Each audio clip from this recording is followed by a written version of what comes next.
Welcome, Greek U Nation, to episode number 170 of the Fraternity Foodie Podcast.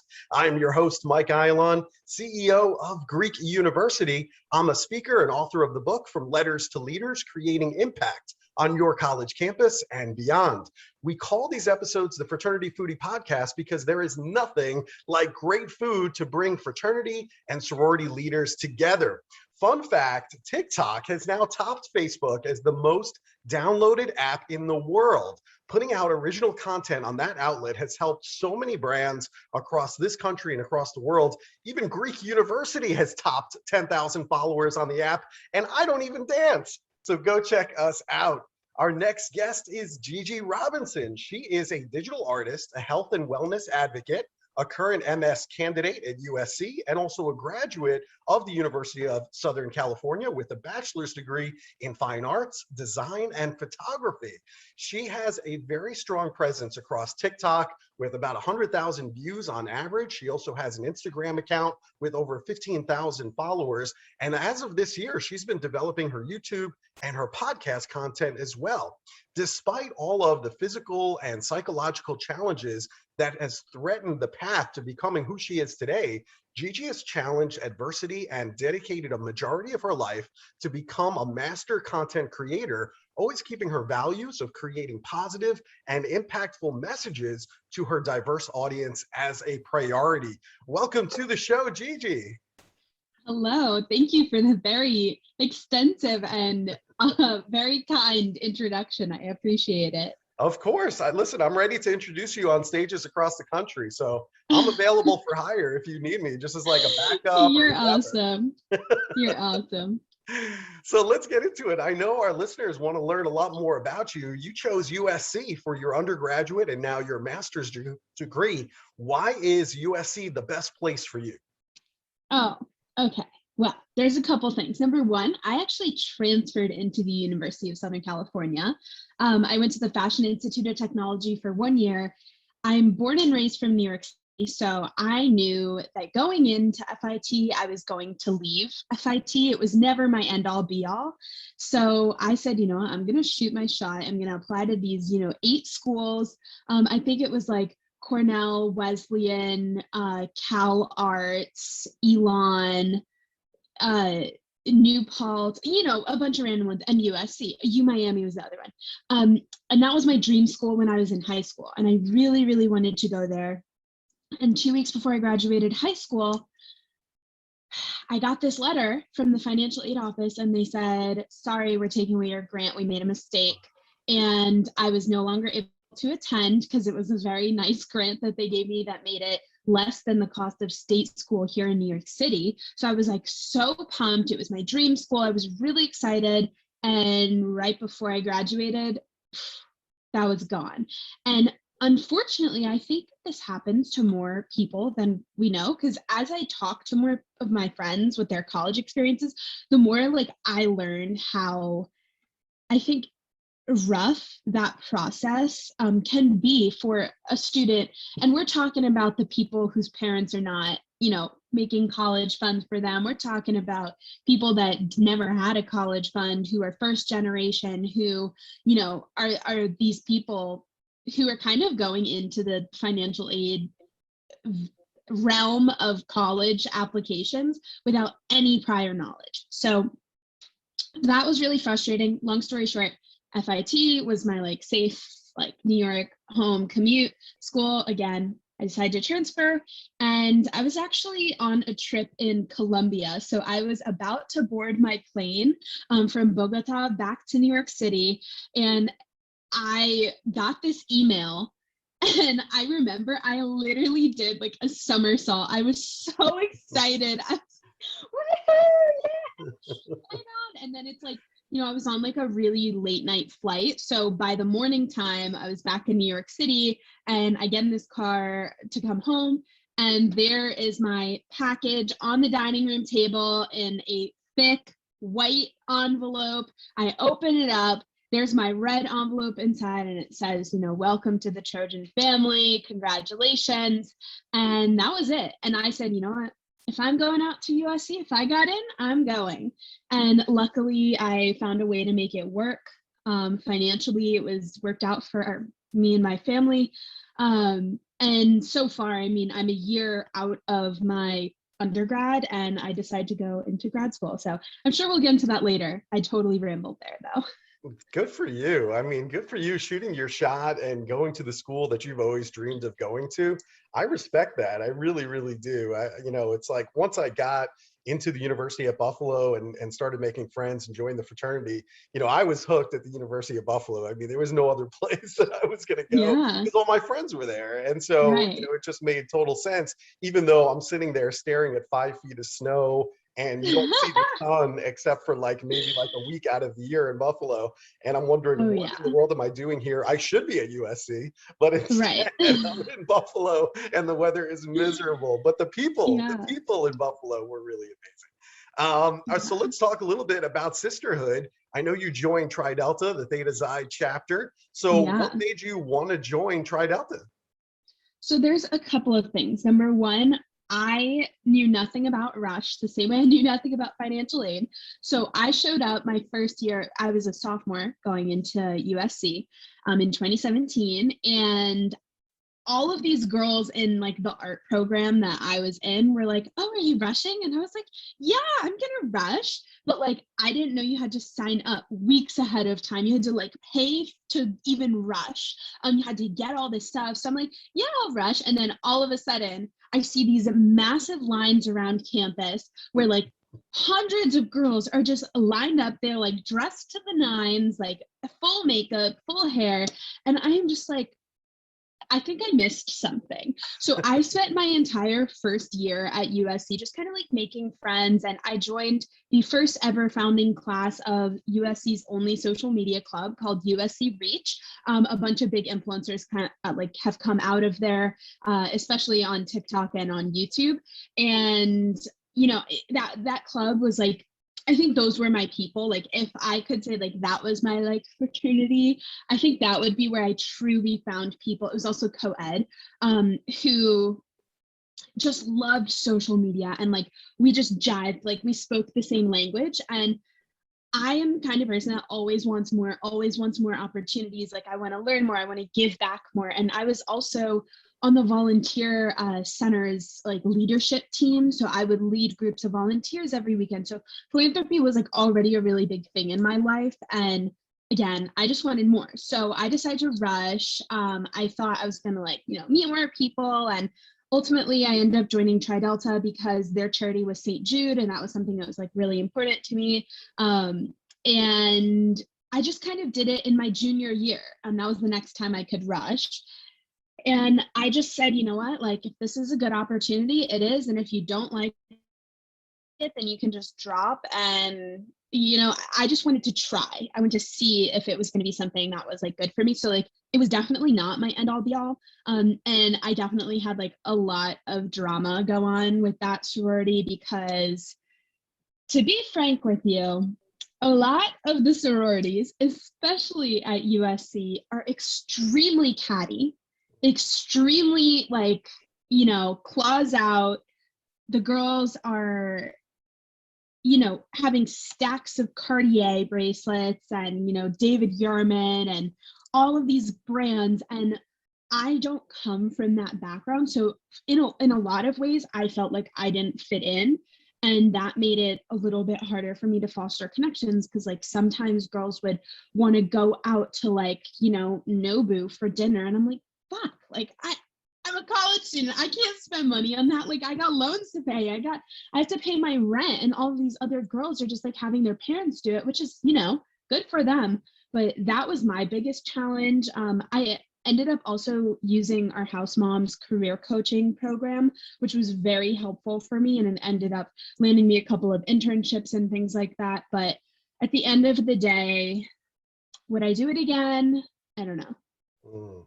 Well, thank you for being honest. And, to be honest with you, I mean, my chapter as well, I mean, we were all broke at the University of Buffalo. I mean, we were, the blue collar kids and the lunch pail kids, and we had no money.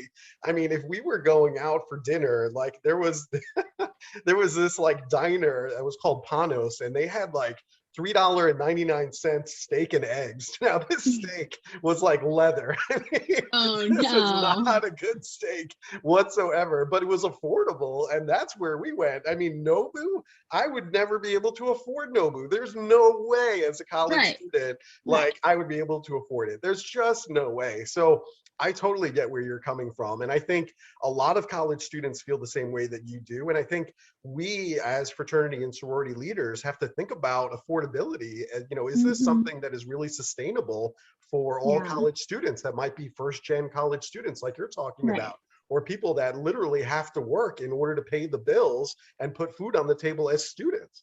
Yeah. So I think you bring up some really, really valid concerns that I think we have to solve as a fraternity and sorority community if we really want to make it accessible to everybody. And that is, a really big deal. And the other thing, since you are, such a big influencer on TikTok, I think we have to talk about Alabama Rush or Bama Rush talk. This is a Mhm. big deal right now on TikTok. What are your thoughts on all these videos that are coming out with hashtag Bama Rush? Well, I think it's a very unique instance that kind of uh it's like this over dramatization of what Rush is, but in a way it's kind of like the hyperbole of Rush, in my opinion. So it's Mhm. like, they're going through, they're showing their outfits, they're, showing the sororities, they're doing all these things that are so over the top, especially like the videos of the girls like doing their like Rush dance clappy things. I don't even remember what we called those. It was like 3 years ago at this point. And like at Tri Delta and like at USC, it I think it had to do with like noise ordinances or like being super like picky. Like there were all of these parameters that we had to follow. So like we couldn't even do anything outside that would be heard in the house next door. So my experience was extremely different than the experience that like they have shown us online. And I mean, it's inevitable to talk about the fact that sororities and fraternities for the most part are like rich white people. And seeing these stories of like people that are marginalized rushing and the way that they just get dropped or the way that like they're not valued in these houses is just extremely unsettling. And as you just mentioned, as leaders in the Panhellenic and fraternity like realm and in that world, I think this is the time where we have to really try to target those higher up people in nationals and say like this is wrong, like and we don't want to just take like somebody that's marginalized to be our token girl. Like we want to actually build these long lasting relationships in these communities that are essentially meant to be sisterhoods and brotherhoods. Like all we want is that connection. That's what sororities and fraternities really are. And if you're doing it in an inauthentic way, then obviously like they're not going to like it. They're going to leave. They're going to shit talk. Like that's part of the problem. So when it comes to Bama Rush talk, I think it's cool that people are sharing their experience. I'm all for that. But at the same time, it really gives us a clear view on the fact of how like not diverse this system of Greek life really is. Yeah, you bring up all fair points. I am proud to say that the Greek University speakers that specialize in diversity, equity, and inclusion are very busy right now working with fraternity and sorority headquarters right now, right at this very moment, to make their organizations more diverse, because we understand that today's fraternities and sororities are going to be much stronger if we have diverse membership. Because ultimately, if we have diverse membership, then we look at problems going on in the fraternity or or sorority with a lot of different lenses, and we can solve these problems much faster the more diverse that we are. So inherently, we are better organizations if we can find a way to make them more diverse. Now, obviously, there's all kinds of things that are standing in the way, and so we have to work through those issues. But I do think we're making progress. I do think that fraternity and sorority clearly understand the value of having a diverse organization. So I think we're on our way, but we have a lot of work to do. In all fairness, there's a lot of work that needs to be done. And maybe you're right. Maybe this Bama Rush talk is really a way to highlight the issue and bring some more resources to come and deal with these. So Absolutely. totally understandable. And you mentioned, your fraternity really being the founding member of Reach, USC's only community made for influencers, content creators, digital marketing experts. I'm just wondering, what drew you into this world of digital marketing at such an early age? Oh, yeah. Well, this is like kind of a crazy story. So back to when I was at FIT, all of my friends had moved away to college. They were all going out. So I had a couple of friends in the grades below, and we just kind of continued to be friends like while I was in college. And as a photo student, I was like, let me like include you in my projects. So then eventually one of these people that I was friends with ended up also going to USC, and they were going to be a freshman. So I was like, wait, do you want to just room together? So we roomed together. And this particular girl, her name's Cosette. She's pretty big on TikTok as well, and a good friend of mine. She was like, hey, I went to the club fair. Cause like, I was also like a little too proud to like go to the club fair. And by the way, if you're a college student listening, absolutely go find like a group of amazing people, whether that's in Greek life or that's a club. Like, please go and find those people. All other years at school, I was like tabling at the club fair, meeting amazing people. Like, I loved the club fair. Again, I also like am super extra and love to be involved. But long story short, because that comes to me, she's like, gee, I found this really cool like club. It seems to be all about social media. Like, you should totally apply. Like, we should apply together.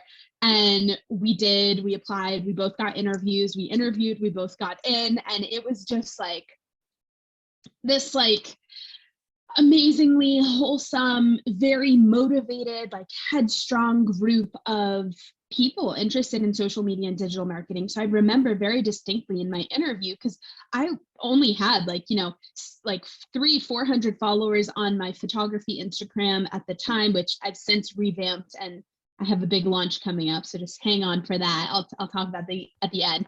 And I think I had around like 1,000 followers on Instagram at that time when I first got to campus. So I was like slowly kind of like developing what my idea was, and I ultimately wanted to shoot photography like advertisements or video advertisements for brands, which obviously is what I do today, but that I wanted to do it from more of an art perspective. And joining this club opened my mind to, wait, I've done acting before, I've been on screen before. How about I just channel that into my own brand? And so I started working with brands. I worked over 12 different brand ambassador roles in college with Abercrombie, Prime Student, Timberland, Smashbox, TikTok, Tinder, Kendra Scott, Be Your Skincare, Higher Education Skincare, Beach Waiver, like literally so many. And they were all my part-time jobs on top of all this other stuff. And I think it was only last summer when I came home, after a whole 6 to 8 months, one of being home, but 2 of really dealing with my chronic illness, which I know we're going to get into a bit later, that I said, you know what, these partnerships are amazing, but is it fulfilling? Like, are you spreading a good message? And my answer was no. And I always talk about the idea of the self-audit and recentering your focus on social media. And for me, that was ultimately what I had to do to build what I have now. So long story short, it started in Reach, fell into digital marketing exclusively because I wanted to do photography, and the rest just unfolded how it did. I love that story. And, you know, that belonging is so, so important. I can't stress that enough. On Friday, I'm going to talk at a university about being successful in college. I'm speaking to all the incoming freshmen, and that belonging is such an important piece to Yeah. success at college and resilience. It's because you have found this group, whether it be at Reach or whether it be in a fraternity or sorority or whatever club you're interested in, you have found this group and you have found belonging at the university. And studies show that if you find belonging, then you are going to be much more successful. So I agree with you. Go out to the Yeah. club fair, meet people, find whatever it is that you're interested in, and your chances of success in college Yeah. will go up exponentially because of that belonging. It was so important to me Yeah. too. I mean, my first semester, I was ready to drop out. And then luckily, the spring semester of my freshman year, I met the fraternity, and it was all going up from that point forward. But Yeah. so I would I highly recommend that.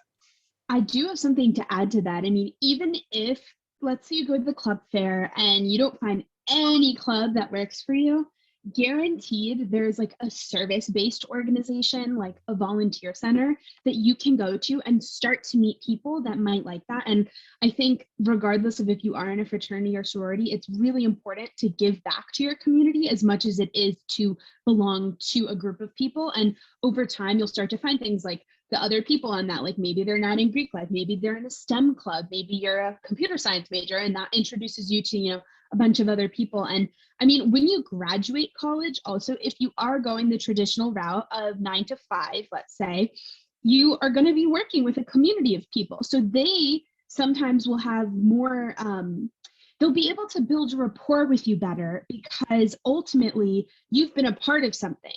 You understand how that specific system works. So it gives them kind of like this faith, I think, that just kind of like grandfathers in of like, oh, this person understands how systems work, how hierarchies work in like a company, let's, pretend theoretically. And let's say you go the entrepreneur route, right? You're going to either be one, building a company of your own of people that need to belong to something, or two, if you're like an influencer, you're building this online community. They might feel like they belong to, some of your ideologies or some of the things that you promote. And I think ultimately, like you said, community is everything. And when you have a strong community, it feels like you belong. And when you feel like you belong, it empowers you to make change in the world. So I just had to add that. Yeah, absolutely. And Gen Z wants to make this a better place. Let's just be honest about that. And so you are wise beyond your years in understanding how important giving back to our community, especially as privileged, students who go to some of the best Yeah. institutions in the country. We have a Mm-hmm. responsibility to give back. We Yeah. can't just go to USC or go to the University of Buffalo and then wash our hands and say, well, if you can't afford to be here, then, too bad for you. I mean, we have a responsibility to leave our communities better than we found it, period. End of Right. story. And it's really interesting because I have personally seen some people in these sororities only do that philanthropic work on the day of their philanthropy. Ours was like Delta Dodgeball, or D Hop was like our spring one, Delta House of Pancakes. And, those were the only times I saw people interested in fundraising, and they would just get, $1,000 donation from their parents and this and that. And that was heartbreaking to me because I was like, you don't really give a shit about this. At the end of the day, I can't change that. I tried my best. Like I've continued my work with St. Jude's like after that. I was a part of their We Won't Stop campaign. We won't stop until we find a cure for cancer, especially in children.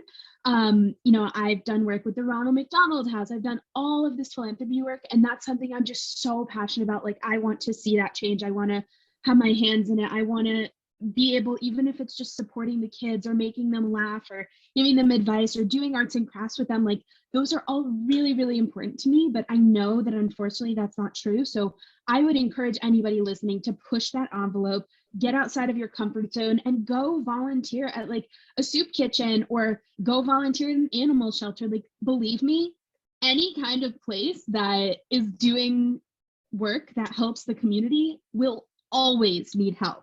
They will never send you away. Amen, sister. You are absolutely correct in that. I love it. Talk to us. You helped to initiate this DEI training program for the nationwide TikTok campus rep program.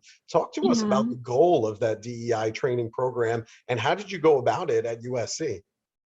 Yeah, well, first things first, I was a TikTok rep for a year and a half, and it was a really awesome, life-changing partnership that I was a campus rep with them.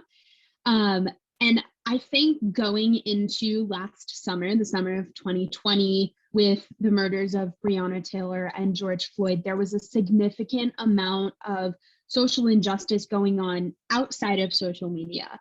But that trickled over in, and there was significant evidence that you could scroll through the feed and you wouldn't see Black creators, and it's like, what the fuck is my algorithm saying to me? Like, this is not cool. Like, I want to see a diverse feed because I care about hearing other people's perspectives and where they're from and what they're experiencing in the moment, and I wasn't seeing that. So I went over to the heads of the program and our contact at TikTok, and I was just like, look, I am really, really upset. Like, I've seen my friends' content suppressed. Like, I haven't seen their content in days. That's no coincidence.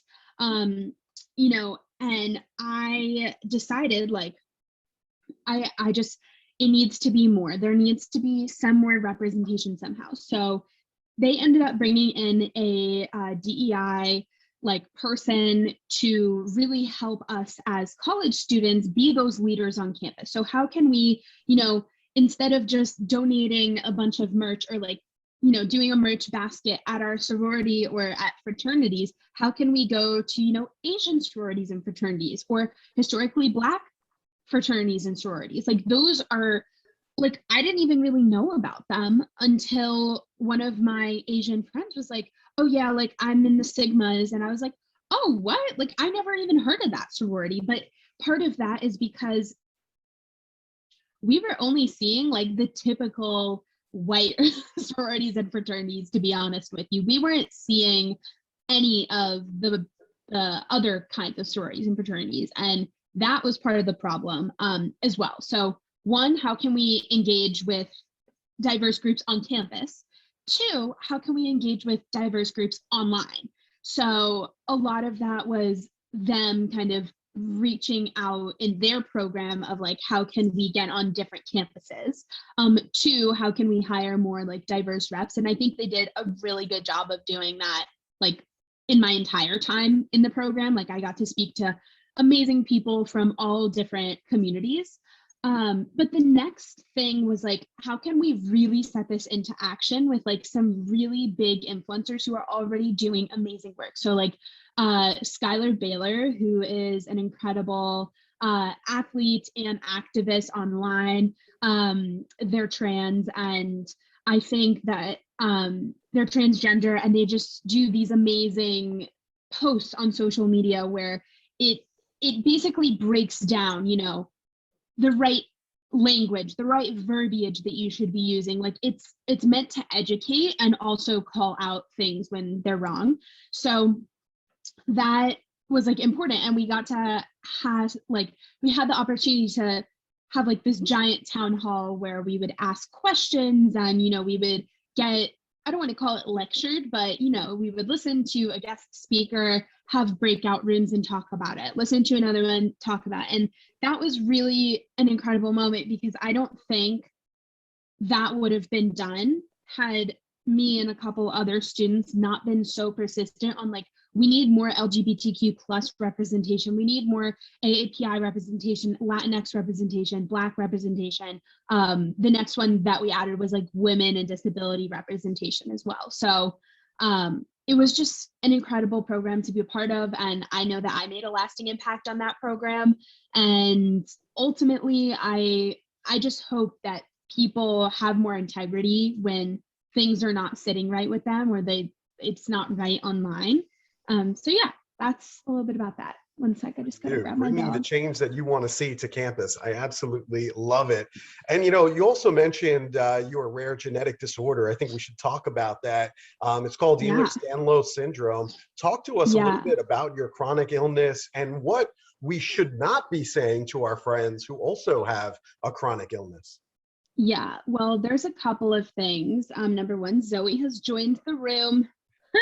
Hey, Zoe. um, Zoe's my dog, for those just listening on audio. But yeah, so I was diagnosed with this chronic condition when I was 10 years old. So at this point, 13 years ago, which is kind of crazy for me to think about.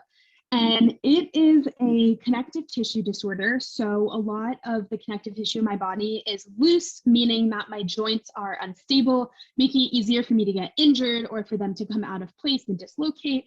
So if you've ever dislocated your shoulder or like your hand or your fingers, like, it's not the most exciting thing. It's far from that. It's very painful. And because of this, I have been living in a state of chronic pain pretty much my whole life. And I have tried, as I mentioned as well, before I go into what I've tried, I was like very busy in college. So I wasn't 100% spending time focusing on my health. I was focusing on all these things that I was doing to line me up for the perfect job post grad, which I thought could have been digital marketing at Warner Bros. Based on my internship, or like the photo department at Paramount. Like I just wasn't really sure what it was going to be. Obviously, it was neither of those. I'm freelancing now, but I was so focused on living in the future that I wasn't taking care of myself in the moment. And it got to a point in school where I just burnt out, like literally was so bad. I went to these two teachers that were supposed to be my senior thesis teachers, and I really, really wanted to create this book. Let me just show it to you because I've got it right here, which was my thesis. And it's called Discourse Between Myself and the Waiting Room.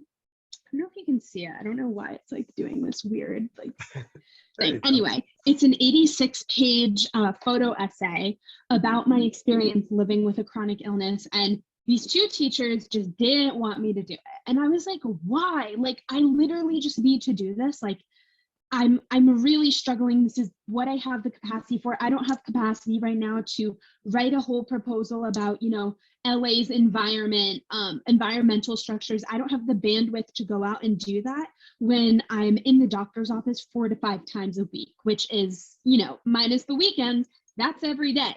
So I went to them sobbing, could not catch my breath, like full on panic attack. And they were like shocked. They were like, what's going on? Like, can we help you? And I was like, you can help me by letting me do this project. And if you don't, I will be going to the head of the department and, getting a petition to get a new teacher. Unfortunately, that is what I ended up having to do. Wow. And I, met this amazing teacher, Keith Mayerson. He, has permanent art in the Whitney. He's an incredible artist. And he just empowered me to really do this book on my own terms and to also like do it within the parameters of what I could handle. So I had to do a reduced course load. So instead of graduating in spring of 2020, I graduated in the fall. So I did extra classes.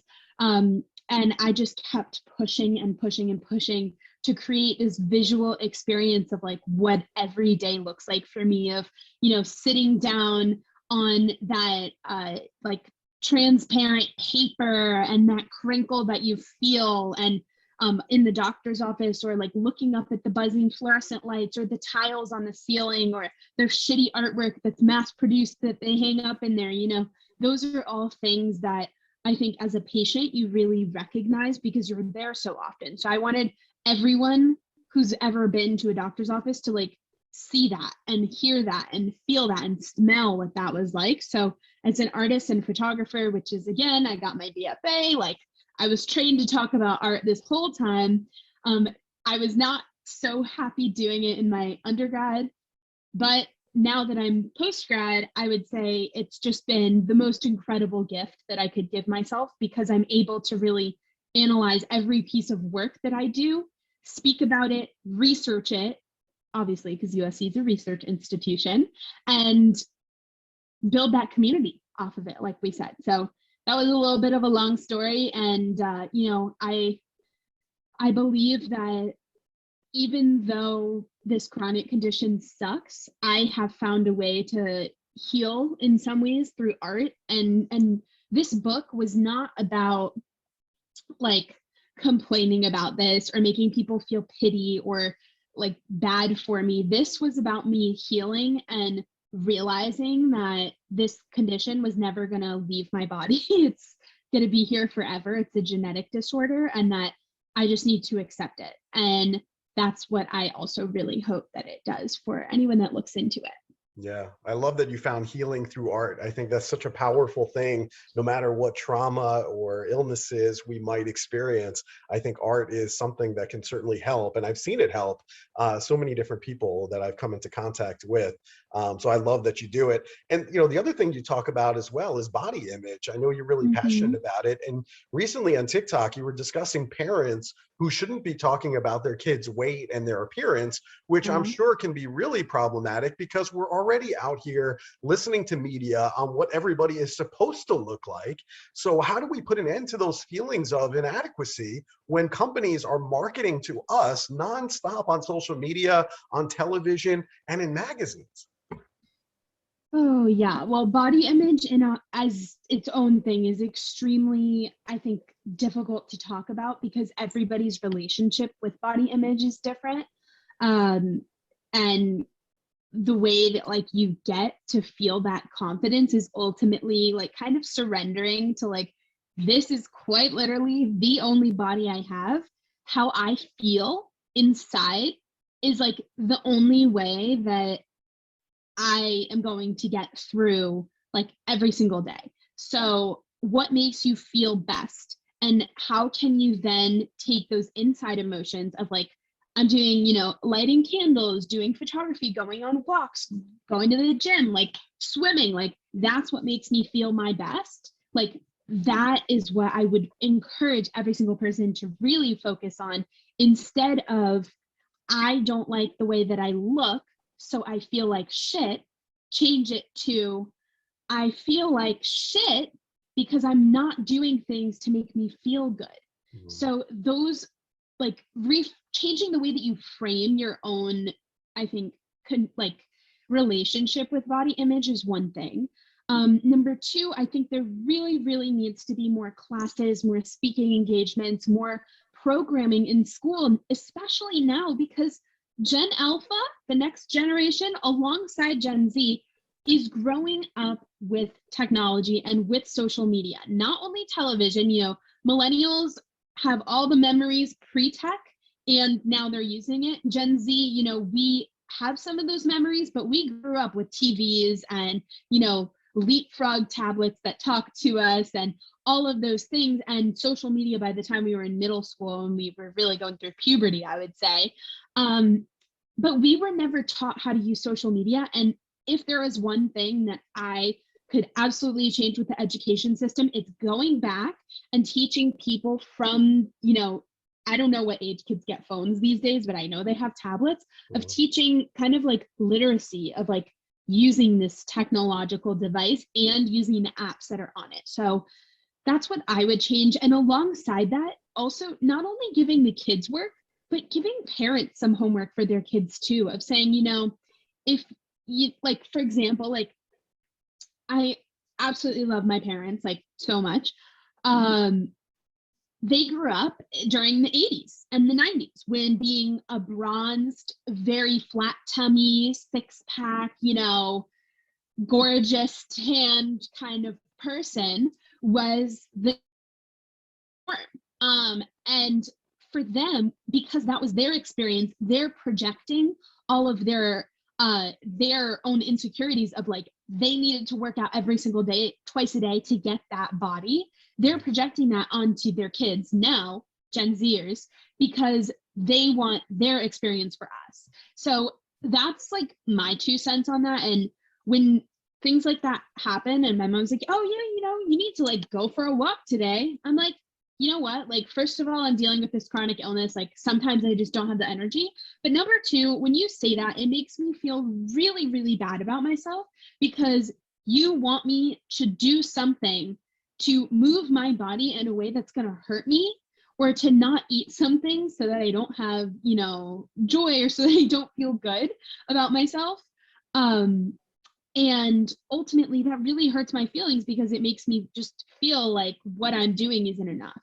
Mhm. And that's where I think our self-worth starts to decline. And that is when you can also fall into a lot of disordered eating habits, which, if you are not familiar with the stats, there has been such an increase in disordered eating over the past 2 years as a result of a lot of videos like what I eat in a day, or this is how I lost 20 pounds videos. And people then say, oh, because Susie did it, well, now I gotta go and eat a lemon a day, and drink 5 gallons of water, and not eat anything, and do this caloric deficit diet, when you're not doing it intelligently or like intentionally. And I think everything at the end of the day comes down to your intention, and your self-worth and your confidence that you have with yourself. They're all interrelated. So yeah, that's my ramble. I could go on and on about it though. Yeah, thank you so much for saying that. I think that's important, and we need to think about that as parents, certainly as we talk to our kids. And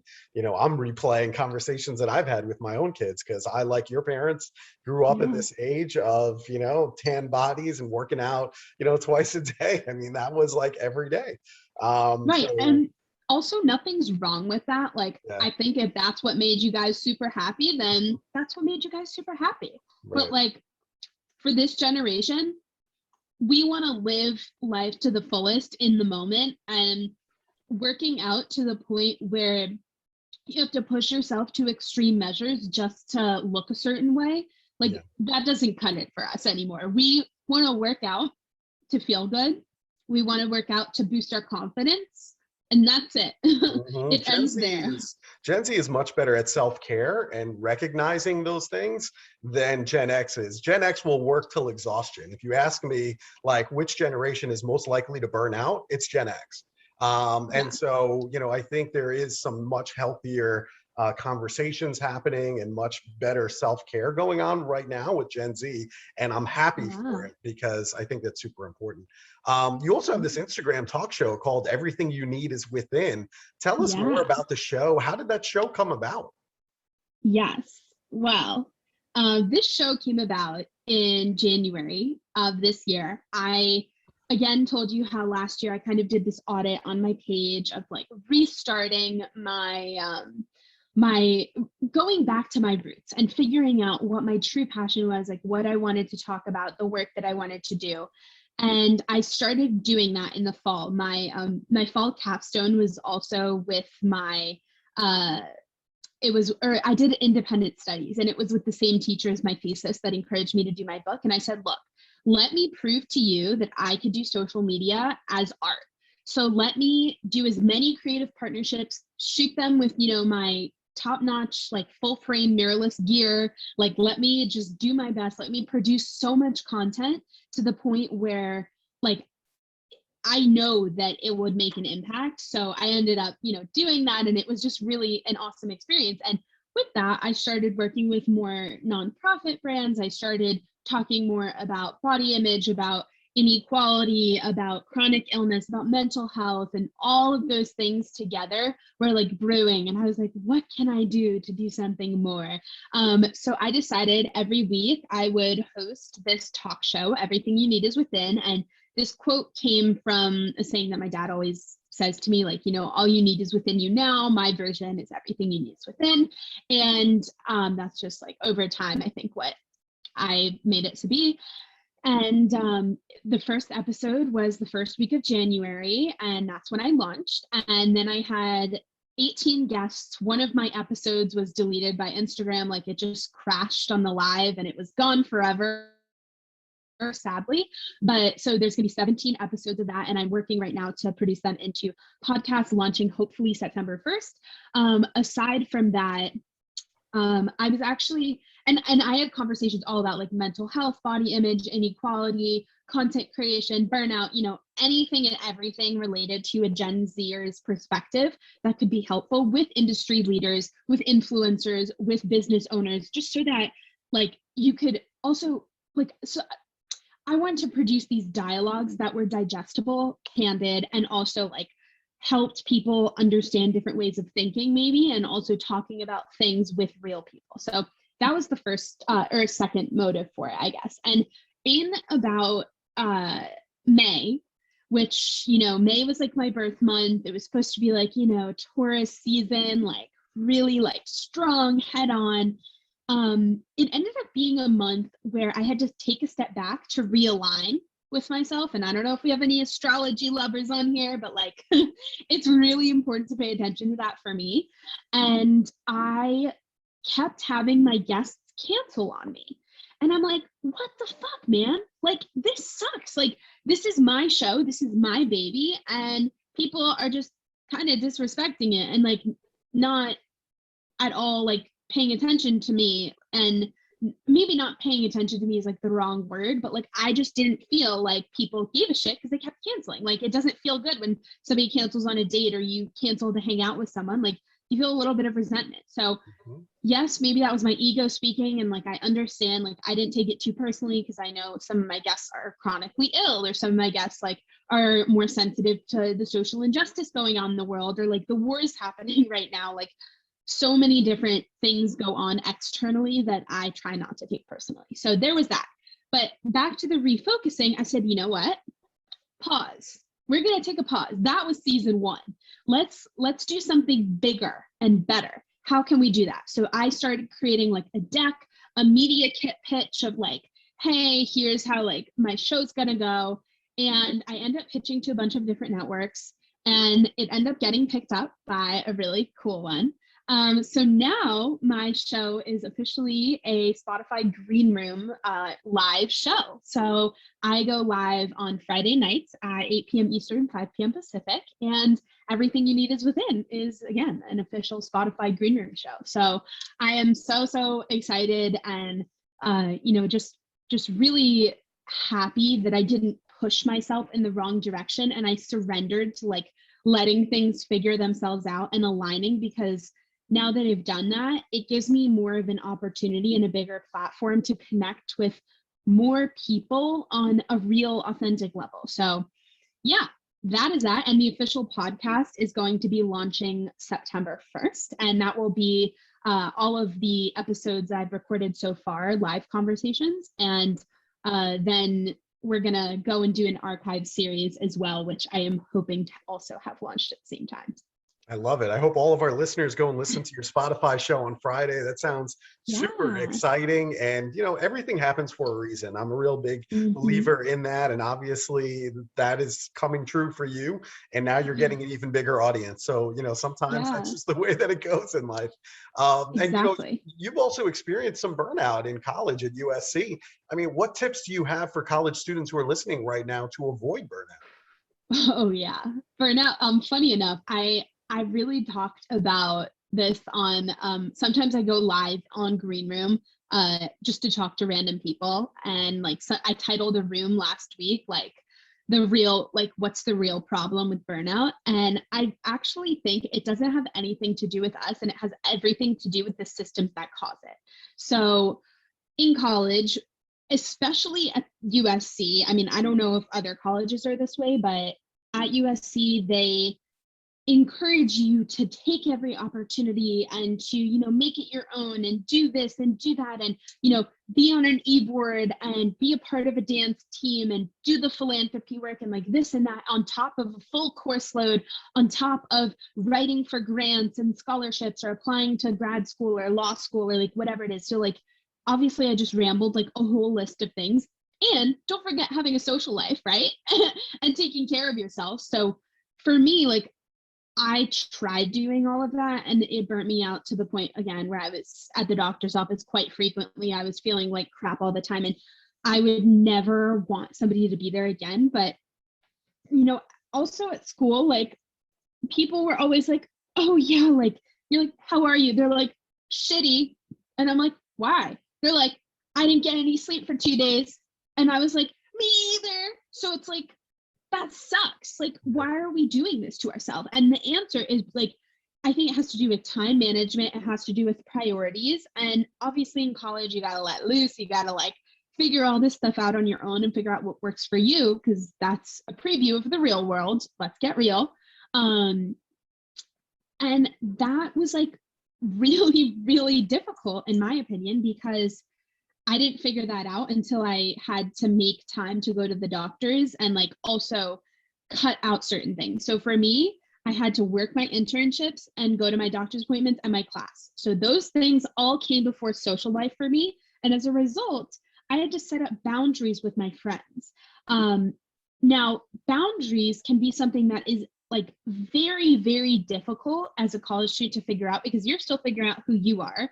You're still figuring out how to communicate with new people. And when you set a boundary, especially with a friend, it can feel a lot of times like you don't care about them or that you're being selfish. And at the end of the day, you just have to be firm on that. And the people that respect you and the people that really understand like the things that you're going through will ultimately be there for you. The people that won't, sadly, they're gonna leave, and that's that. Like, you just got to get okay accepting that with people. But yeah, I would really say also like taking those steps back and like writing down what you've accomplished each semester. I mean, I wish that I did this and kind of made like a mini portfolio of my work each semester, or like, you know, of like my art classes or like whatever, just so that I had it to look back on. I know I did it in my fall semester last year, like I said, for my capstone of all my social media profiles. But if you do that, I think it can help you evaluate like what you did well in and what you suffered in. So like if that was like, I went to 10 parties and I, you know, I'm on the e-board of a club I love and I got like 3 A's and 2 B's and, you know, here's the work I made. Like all of those things are really amazing, but like also evaluate how you felt doing them. And again, I wish this is something that I did before, but it is something I do now in my master's degree. And I talk about all the time how I just love this program that I'm in. And it really helps me get a lot of clarity on ways I can apply my knowledge, past and present, to future endeavors that I'm doing. So let's talk about that. How can today's college students use social media to make a real impact and to be a change maker in their community? Yeah, well, again, I would get really clear on what you think is important to you. And then to push it even further, I'm going to ask you to ask yourself, why is that important to me? And then once you got that, ask yourself again, why is that important to me? And again, so I do it 7 to 10 times. For beginners, I recommend 5 because it can get really like hard sometimes. And for me, I'm like, I want to talk about chronic illness and body image because I have had a significant, you know, a significantly difficult time talking about that and dealing with my own struggles in the past. Why is that important to me? Because I didn't have somebody to look up to dealing with the same things growing up. So I was left out to dry on my own. And why is that important to me? Because I felt really alone and that I didn't have a community to be a part of, right? Why is that? Why is community important for me? Because I feel like I need to belong to something so that I can make an impact on a greater group of people. Why is making an impact on a greater group of people important to you? Because with numbers can come big change. Why is making a big change important to you? Again, because I specifically know that a lot of people deal with mental health, body image, and all other kinds of psychological issues as a result of the way that social media has trained us to interact with it, and media and advertisements has. And why is changing media and advertisements important to you? Back to number 1, because I want to make an impact on people dealing with their problems. So that is just a very exciting and easy exercise I think anybody can do. And you know what? Let me tell you, you can start by writing it in a journal. You don't have to say it out loud. And when you're ready, once you've written it down in your journal and you've visualized it on paper, you can look yourself in the mirror and read them to yourself. Once you read that to yourself, you'll be more inclined to go and make a pitch deck. you'll be more inclined to actually start brainstorming these things of like, this is how I can actually achieve those goals instead of kind of just mindlessly posting. So that is my advice there. And if people need guidance in the near future, I already like offer consulting, like if people want help with that and social media audits, but in the near future, I'm going to come out with kind of like a guide to help people through that. So watch out for that. Great, great stuff. Great tips. You've done a ton of creative partnerships. I've seen your portfolio. It's incredible. What do you look for in creative partnership opportunities?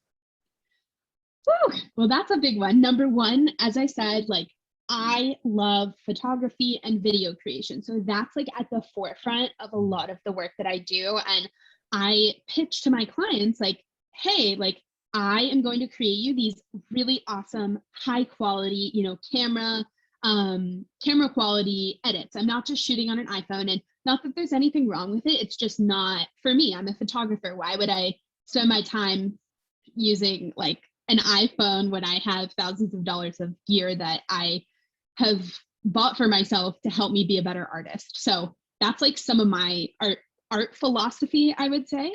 What I look for is, again, partnerships that relate to my big why, as I mentioned before. So are they including like disabled, LGBTQ plus, marginalized, people in their photo shoots? Are they including a diverse range of body sizes and physical like appearances? Like if you have psoriasis, or if you have eczema, or if you have, some other kind of physical, I think like difference on your body than like the regular standard able-bodied model.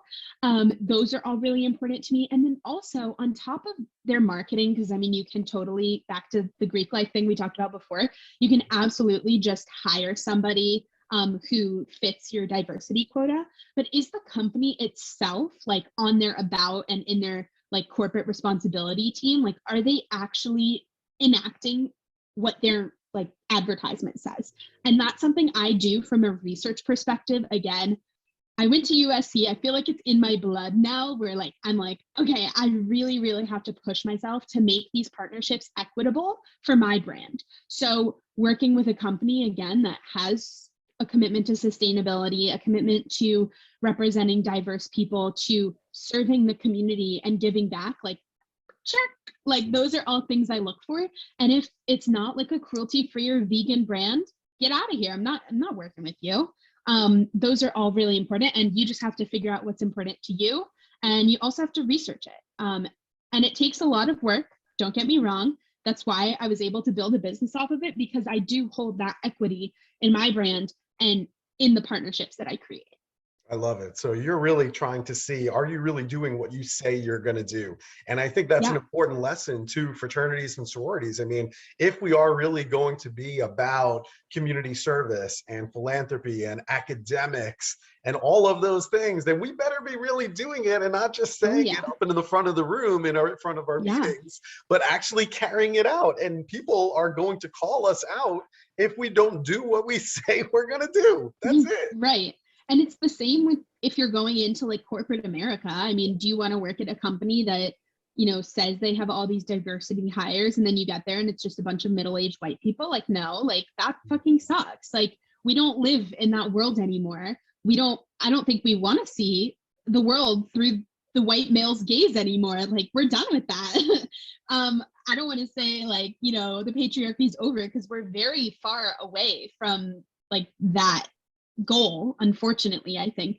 But there's brands out there, there's companies out there that are taking steps in the right direction of being more of holding more equality for its consumers and its employees. Yeah, we're seeing a ton of it within some of these fraternity and sorority headquarters that are working with Greek University. And so I agree with you. I think, we are starting to make some progress in those areas, but again, we have a lot of work to do. There's no question.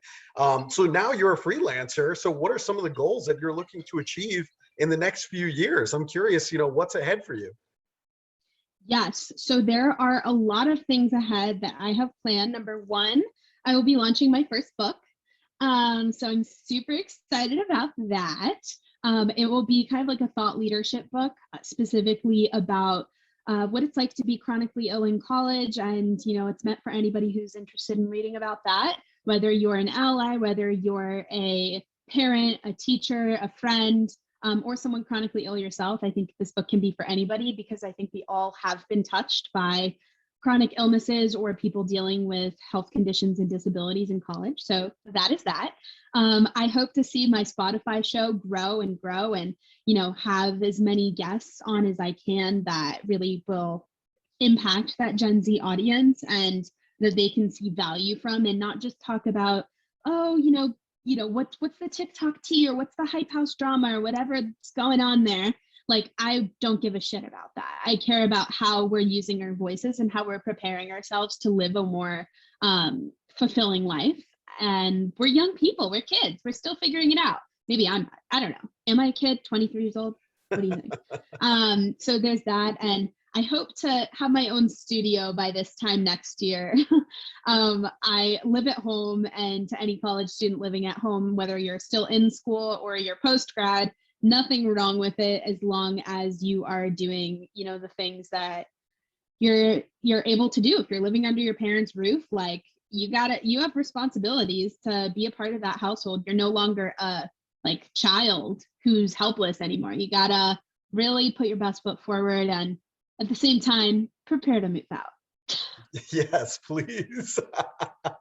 I love it. Now, we do love good food here at Fraternity Foodie, and I do get to New York City very often, because ultimately that's where I was born, and all the universities I work with, so many are in the Northeast. So what's your favorite New York City restaurant these days?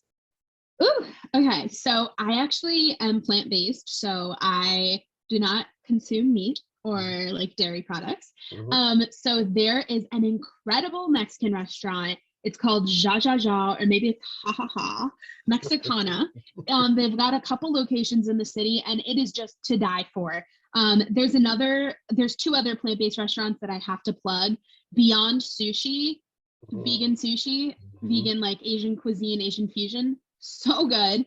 And then Planta Queen is this new kind of hot bar. I would like to go on a date there. I think it's really more upscale. You're probably going to spend $150 when you're eating there, because it's more expensive, but it's kind of this whole experience when you go there. And so that's the more expensive one, but the other two are more affordable. I think you could go more casually with, and they all offer takeout, which is just so good.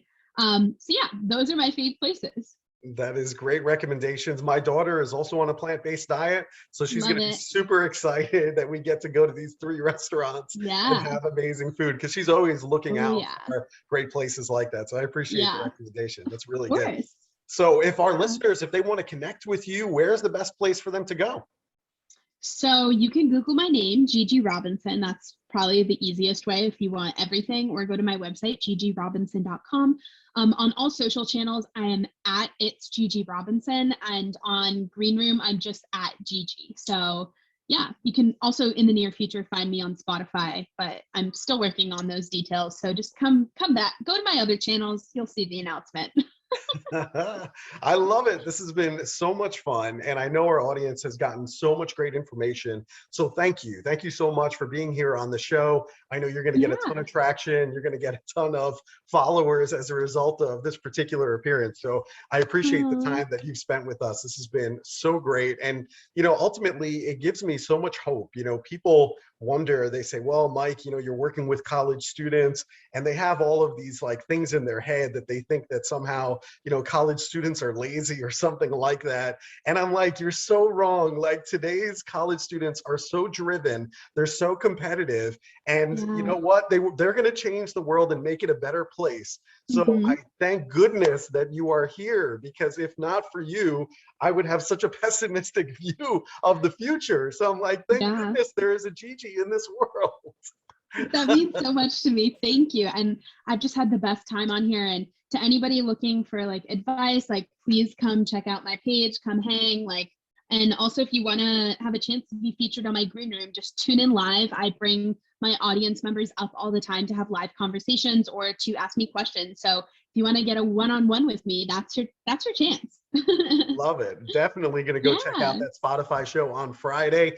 I appreciate your time. To our listeners, if you enjoyed Gigi, make sure that you like this, make sure that you share it on your social networks, and we hope to see you on a future episode of Fraternity Foodie. Thanks so much, and we'll see you next time.